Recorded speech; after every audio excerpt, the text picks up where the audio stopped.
అన్న వ్యక్తిని అరెస్ట్ చేయకపోగా యాంకర్గా ఉన్నటువంటి ఒక వ్యక్తిని అరెస్ట్ చేయటం అది ఎంతవరకు కరెక్ట్? ఒకవేళ అరెస్ట్ చేసినా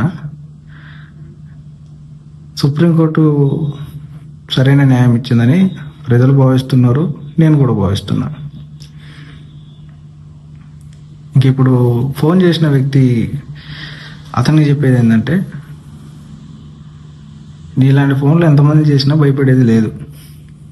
నేను తప్పు మాట్లాడలేదు, ఎవరికి సపోర్ట్ చేయలేదు. ఒకవేళ సపోర్ట్ చేసినా అతనికి వెళ్ళి న్యాయం అనేది ఉంటేనే సపోర్ట్ చేస్తాం. నువ్వన్న మాట ప్రకారం ఏదో చేస్తాము వారం లోపు అది ఇది అన్నావు కదా, ఆ లెక్కకు వస్తే గంటకు మర్డర్ జరగాలి.